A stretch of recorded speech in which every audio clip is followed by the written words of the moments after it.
Ok, bonsoir, bonsoir, c'est parti pour une nouvelle recette. Là, j'ai du gombo en lamelles, là, du gombo coupé en petits dés, de l'oignon rouge, là, un reste de betterave rouge, juste ici, du persil, là, ce sont des haricots rouges qui me restent, là, toujours mon petit bouillon de légumes, le reste de sauce du 28 et 29, donc je vous invite à aller regarder la recette.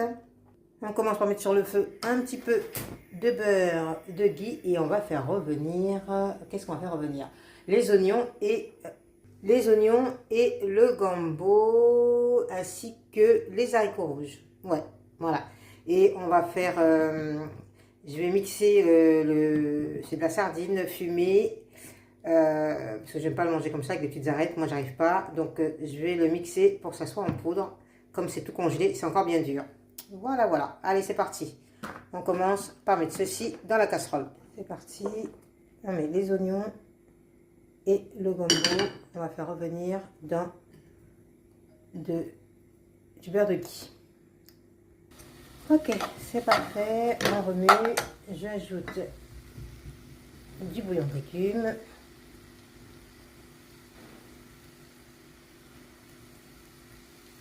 Voilà. Là, j'en mets pas mal parce que comme je vais terminer mon autre sauce qui était un petit peu sucrée avec la pomme, voilà, un petit peu de poivre.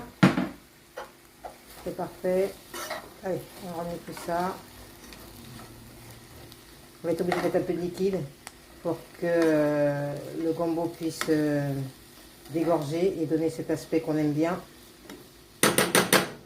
Du coup, dans notre sauce fait la dernière fois, je rajoute un petit peu d'eau, voire même pas mal, voilà. Voilà, donc j'ai rajouté de l'eau, j'avais un peu d'eau tiède, et je verse dans la préparation, que voilà. Alors j'aurais pu attendre un peu plus longtemps que ça prenne, mais je veux pas que les oignons soient trop cuits. Voilà. Disons que ça sent déjà très bon.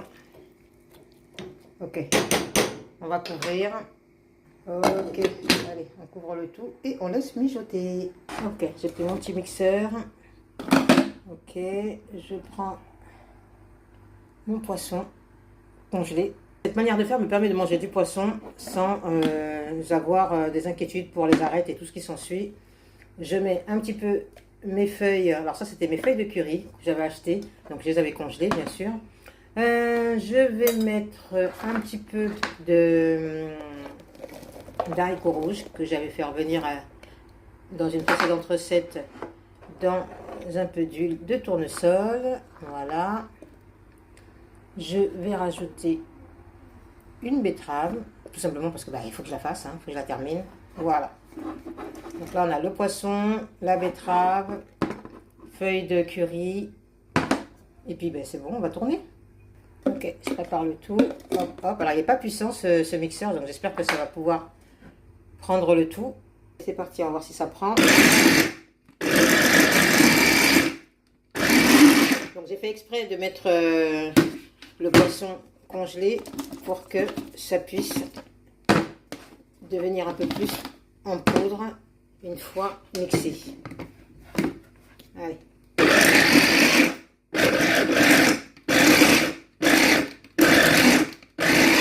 Bon. On dirait par contre que la betterave elle n'arrive pas à prendre, mais ça fait rien. On la coupera en morceaux s'il le faut. Là, le plus important, c'est que je n'ai pas de pas avoir de gros morceaux de poisson.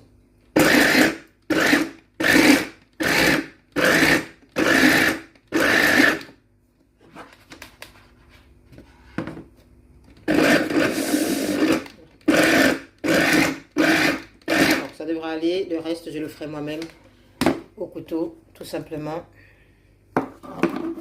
Voyons voir ça. Ouais, c'est parfait, c'est parfait. Allez, on met tout ça dans la sauce. Ok, donc là, c'est parfait. Hop, la sauce est ici. Alors, mince, j'aurais dû baisser un petit peu le feu parce qu'effectivement, comme on avait mis de la farine de patate douce, elle est en train de s'épaissir un peu trop rapidement. S'il le faut, on rajoutera un peu d'eau. Voilà. Voilà. Je vais mettre le poisson à l'intérieur. Ça va me donner une sauce un petit peu Ben, avec du goût de poisson, un peu plus exotique. Ok, bon, ben, j'ai pas tout mis. Alors là, ça aurait été une super recette avec des feuilles de manioc et un bon foufou manioc. Pas les feuilles de manioc, mais qu'est-ce que j'allais dire, des... Ah, de mon échappe. Mais je sens que c'est bon, c'est pas mal du tout. Il va m'en rester sûrement demain. J'achèterai un petit peu de farine de manioc, ou farine de boule de manioc. On va rajouter un petit peu d'eau. Et dans l'eau, je vais mettre un petit peu de poudre de bouillon de légumes pour redonner du goût. Là, ça manque un peu de goût. Mais en tout cas, c'est exactement la consistance qu'il faut. Sauf qu'il faut que ça laisse encore... faut laisser encore cuire pendant un petit moment. Là, ça n'a pas été écrasé. C'est un truc d'arête, donc je l'enlève. Parce que justement, je l'ai écrasé exprès pour pas avoir ce genre de morceaux dans ma casserole. Et donc, dans mon assiette. Voilà. C'est pas mal, mais ça manque un peu de sel et de goût. Allez. J'ai mis le reste du poisson écrasé avec la betterave dans un tupperware et je vais mettre tout ça au pas au congélateur parce qu'il est déjà un petit peu décongelé. Donc attention, on ne recongèle pas quelque chose qui a déjà été congelé. Donc je vais le mettre au frigo et je m'en servirai pour une autre recette. Voire même, j'ai même une idée de faire des boulettes de poisson. Pas con, hein? En tout cas, pensez-y parce que c'est une très très bonne idée pour faire manger du poisson à ceux qui n'aiment pas ça, aux enfants par exemple. Ça ne se voit pas. Une fois que vous avez aromatisé, ben, ils ont quand même mangé du poisson. Ok, donc là j'ai rajouté un petit peu de bouillon de légumes. J'ai rajouté un petit peu... alors j'étais en train de me faire une petite infusion aux fruits rouges. Du coup, j'ai rajouté dedans.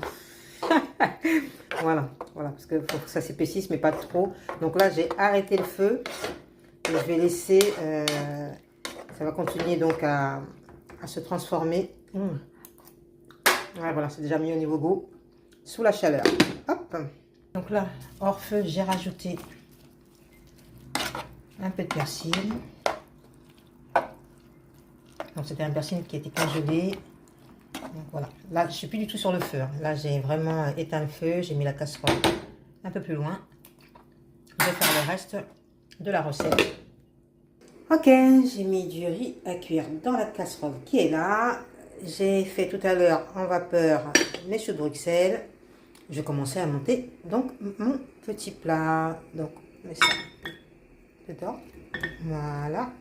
Voilà, j'ai coupé mes choux de Bruxelles en petits morceaux. Ok, mon riz est prêt. Je vais arrêter le feu et puis on va pouvoir dresser la table. C'est parti.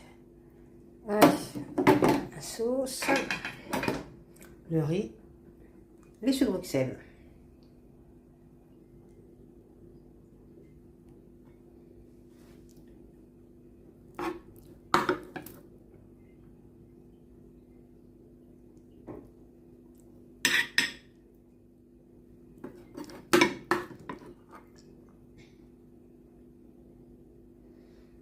Voilà, j'ai eu de l'ondolé, c'était un plat aussi qui est très bien, c'est une sauce qui est très bien pour avec de l'ondolé. Voilà. Encore une petite cuillère de riz, ça fait pas de mal. C'est parti.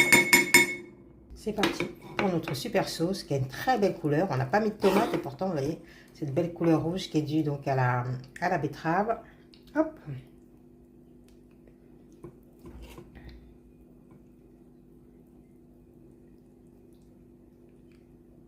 Voilà, du coup j'ai une bonne petite sauce au goût poisson. On ne sent pas le poisson, enfin, je veux dire, là on n'a pas les morceaux du poisson, mais ça sent bien le poisson. Et puis, ben, écoutez, ben, j'ai mon choux de Bruxelles, j'ai mon riz. Ben, c'est parti. Je vous souhaite un bon appétit. Comme d'habitude, toujours coloré, comme toujours, plein de saveurs, plein de douceur, très bon pour la santé, équilibré, recette méga ultra rapide. Je vous dis à très bientôt pour une prochaine vidéo. Ciao, ciao. Je vais me régaler. Regardez-moi ça. Sublime.